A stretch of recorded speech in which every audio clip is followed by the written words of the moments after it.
Hello and welcome to the Financial Synergies Wealth Advisors webinar on private markets. I'm Matt Oftenspring, Director of Marketing. I'm joined today by Managing Partners Bryan Zschiesche, Heath Hightower, and Mike Minter. Hey guys, thank you for joining me today.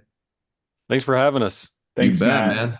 Looking forward to Matt, it. I had to laugh. We were kind of joking around before the webinar got started, and we were reminiscing on some old videos that we have from some of these videos from years ago. And we were laughing about how Heath had a busted lip in one of these videos. So fortunately, no one has a busted lip for today's webinar. Not yet, not Not yet. yet. Yeah, you had to go there. Yeah, just for everyone to get a picture of what happened. I was in a very competitive church basketball league and Oh took yeah. quite the elbow to the face, and then we had a video shoot the next day, and man, I had this whopper of a lip. It was not ideal, but makes for a good laugh now. Did you I make the think free it throw, only lived Heath? on the website for maybe like 12, 13 years. So I mean it's probably fine, Heath. I doubt anybody saw it or noticed. Yeah. Oh You were goodness. you were a good sport. Yeah, thanks, guys. I want to know if you sunk the free throw, Heath, with the and one, with the I'm gonna foul. go with So, yes. okay, Let's all just right, go with yes. yes. Yeah. We're rewriting history here. Yeah. I think Awesome. Well, Ryan and I yes. shortly after said, "Hey, man, we're in our 30s now. We probably need to just Cut give that up stuff Back on out. off. the Yeah. basketball leagues. Or it's enough already with the basketball." Agreed.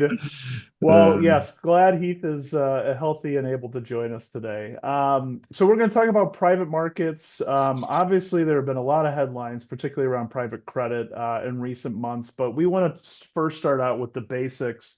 And Mike, I'm going to kick it over to you just to sort of explain in a nutshell what exactly are private markets and touch on some of the four buckets involved: private equity, private credit, real estate, and infrastructure. yeah, you bet. And just really simply at the highest level, private markets are, simply contain, companies, real estate, that isn't traded on a public exchange. So that's kind of the simplest term. But yeah, private markets kind of this umbrella term, but it does cover, as you said, the four main asset classes. You can get more granular than this, but I think for our purposes, keeping it high level. Of course, private equity. I think everybody is probably familiar with that. So just ownership stakes in privately held companies. You got private credit. So these are direct loans to businesses. You're bypassing a traditional bank at that point. Private real estate, as it sounds, it's directly investing in income producing real estate, usually commercial properties, and private infrastructure.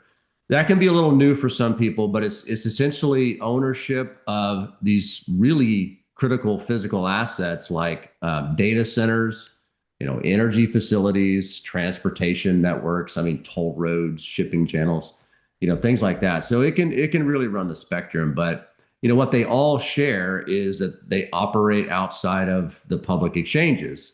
Anybody can go out and buy a publicly traded stock, an ETF, something like that, and that's fine. But these private markets operate outside of that, and so it's a little bit more cumbersome to gain access, which is exactly what we've been able to do for our clients. But so this is both the source of their complexity, and it's also kind of the foundation of their appeal, in a nutshell. Mike, that's a great point. And gosh, I'm really excited to talk about this because the investment landscape has just completely changed from say 3, 4, 5 years ago.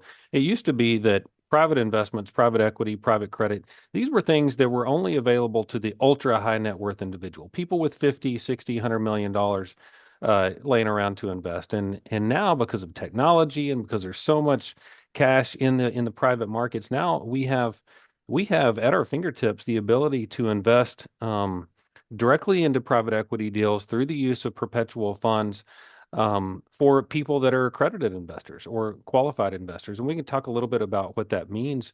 But big picture, that's very exciting for our client base who may not be the 100, $200 million client, but someone that has a few $1 million that wants to put that to work and they're willing to sacrifice a little liquidity for a higher rate of return.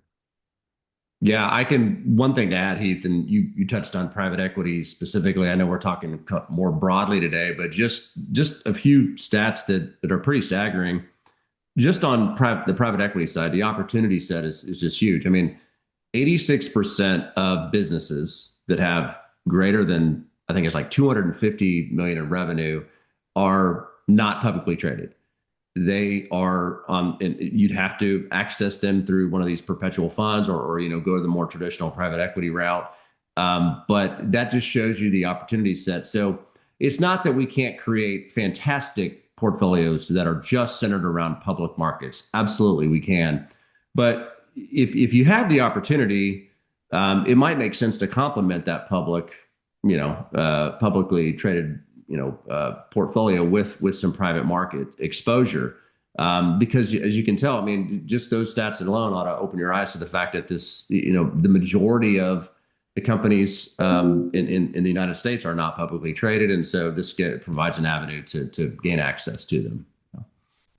Yeah, that's a great segue, Mike, into talking about a little bit about the benefits and the risks, involved in private markets. And Bryan, I'm going to go ahead and start with you to discuss that a little bit. Yeah, I mean, one of the things that our clients, any client of Financial Synergies that's been around for any length of time knows that we talk extensively about just the concept of diversification. And by bringing something into the portfolio that's different from the publicly traded stock and bond market, that is going to introduce a new potential stream of return that isn't based on how the public stock and bond markets are moving. So it's a wonderful source of diversification that we can add to the portfolio. Another benefit that we consider is that there is a potential for higher returns in these investments, which we'll talk about the source of that in a minute. But one of the reasons for that is that you have access to unique opportunities and oftentimes access to the most innovative spaces in the global economy. Most of the really incredible innovation that's happening in a lot of these companies is occurring within privately owned businesses. So access to that innovation provides a potential source of both diversification and return. And then the third thing I think I would say is Mike mentioned it earlier, is this concept of illiquidity. And so if you just go back to Finance 101, anytime an investment is less liquid, then by definition, the investor is going to demand a higher return in order to undertake that investment. And so that illiquidity provides a premium that investors can potentially capture in the form of higher return. On the flip side of that, you mentioned the benefits and the risks. That the risk is also that it is less liquid. And so it may not make sense for every person to own private investments because their need for liquidity is at the very top of the list of things we would consider before we would look at adding a private investment to someone's portfolio. Because they tend to be less liquid than the public markets, you have to take that risk into consideration. Private markets might not be right for every client, but can you talk a little bit about how we can provide access to our clients in the right situation? Yeah, that's a great point. And they're not for everyone. We view everything really through the lens of financial planning, and that's where we start. We start with a financial plan and then build out an investment allocation from the results of the plan. So in many cases, clients can't sacrifice liquidity. So for that kind of person, it just doesn't make sense.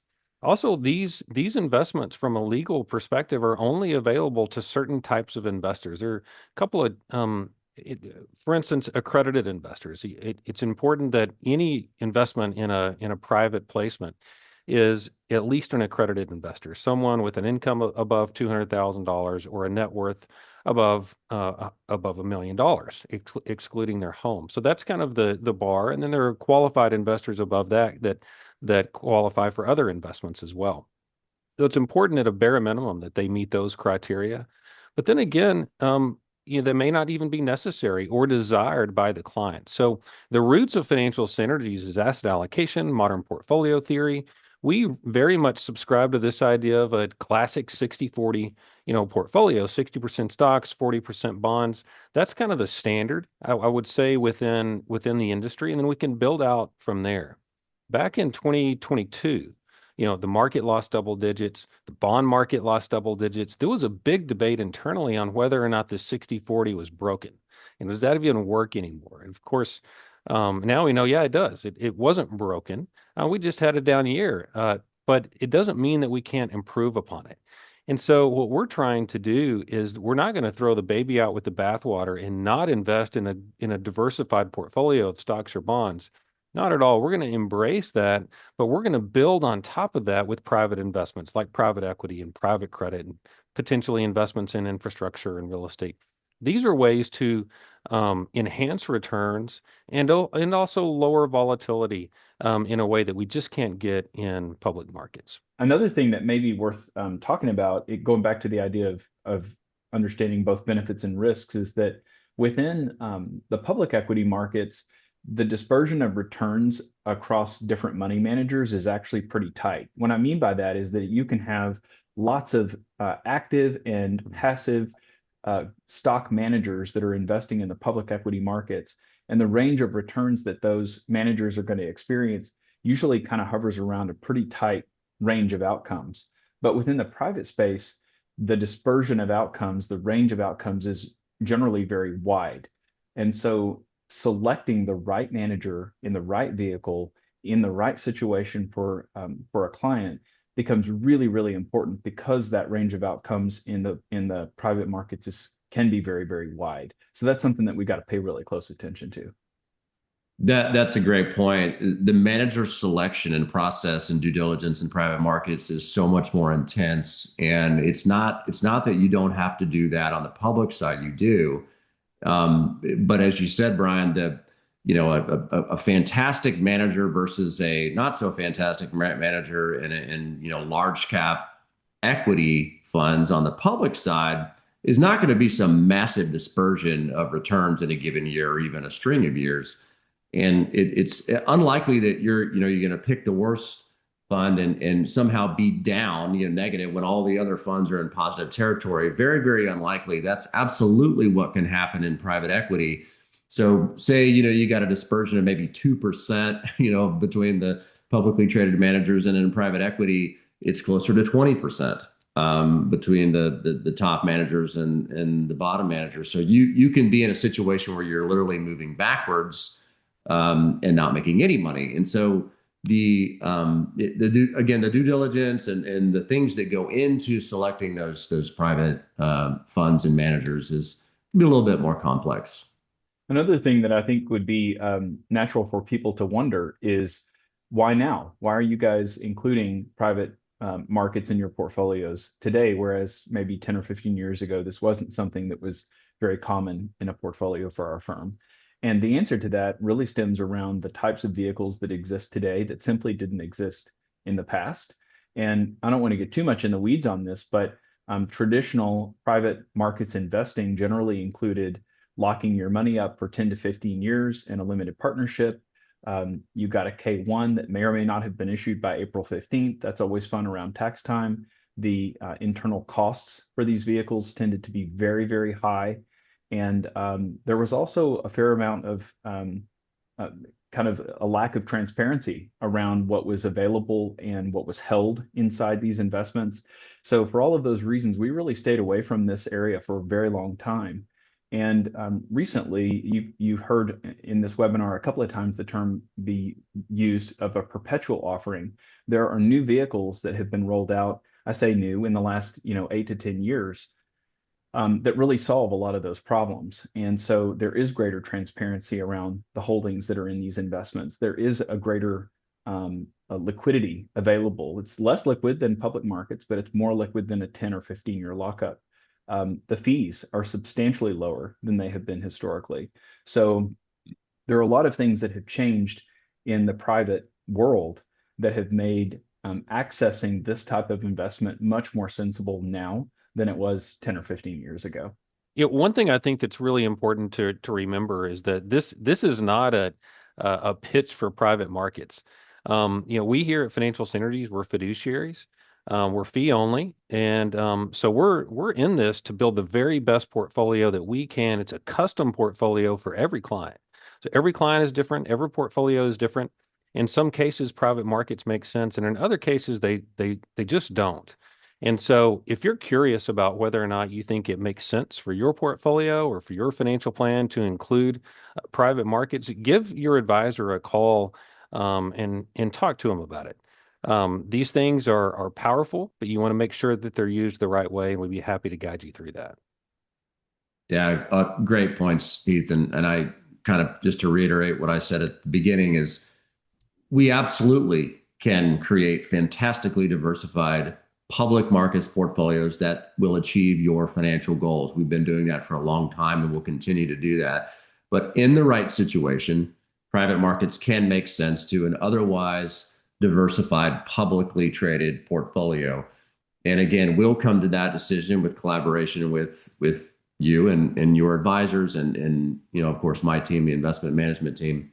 But again, we're not force feeding this down anybody's throat. It's just, this is a great way to further diversify portfolio. And now we have access to these perpetual type funds that allows us to do that in a way where we feel comfortable in terms of the liquidity for our clients. All right, that's going to wrap up this latest webinar on private markets. Heath, Bryan, Mike, guys, it was a pleasure. Thanks so much for sharing your insights today. And nobody was hurt, which was great. Here we go again. Be glad to get this one out there live, Heath. So yeah, that's right. Thanks, guys. That's right. Matt, thanks for hosting. This was great. Really appreciate it. Very nice. Thank you, guys. Absolutely. And for a deeper dive on private markets, we encourage you to visit our blog at finsyn.com. And we thank you again for watching.